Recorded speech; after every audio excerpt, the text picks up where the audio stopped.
সংগ্রামী বন্ধুগণ, দেশ আমাদের সকলের। এই দেশটিতে আমরা 4টি ধর্মের মানুষ বসবাস করি: মুসলমান, হিন্দু, বৌদ্ধ, খ্রিস্টান। দেশটা একটা ফুলের বাগানের মতো। আল্লাহ যেমন মুসলমানদেরকে পয়দা করেছেন, তেমনি অন্য ধর্মের লোকদেরকেও পয়দা করেছেন।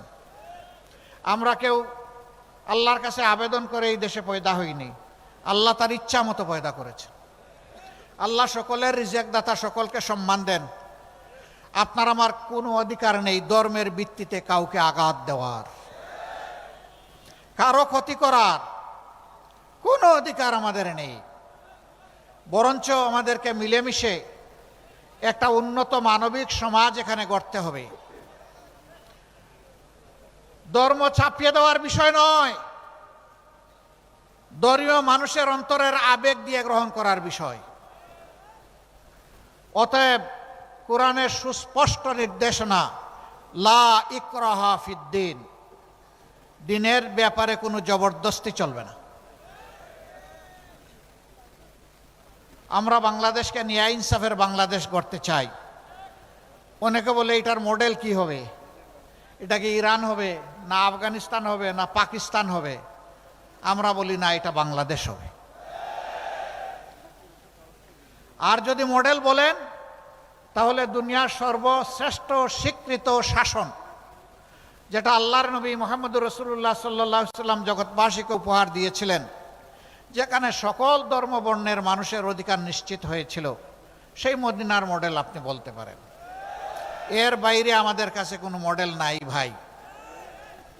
আমরা বাংলাদেশকে আফগান বানাতে চাই না, ইরান বানাতে চাই না, পাকিস্তান বানাতে চাই না, অন্য কোনো দেশ বানাতে চাই না। প্রিয় গর্বের বাংলাদেশকে গর্বের বাংলাদেশ হিসাবে বানাতে চাই।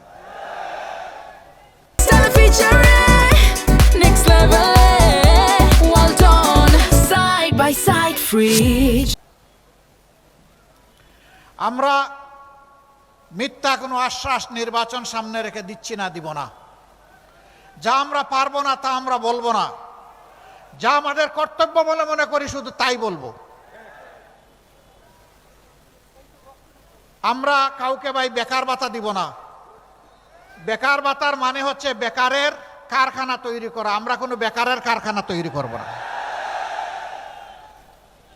আমরা দেশের প্রত্যেকটি সক্ষম নারী পুরুষের হাতকে আমরা দক্ষ হাতে পরিণত করতে চাই। বেকার ভাতা নয়, তাদের হাতে আমরা মর্যাদাপূর্ণ কাজ তুলে দিতে চাই। সে বুক ফুলিয়ে বলবে, আমি কোনো কারো দয়ার দানে চলতে চাই না, আল্লাহর দেওয়া মেধা এবং যোগ্যতা খাটিয়ে আমি সম্মানের সাথে বাঁচতে চাই।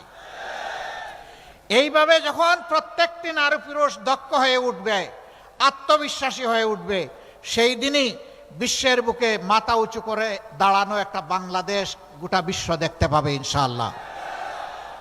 আমরা ওই দেশটা করতে চাই।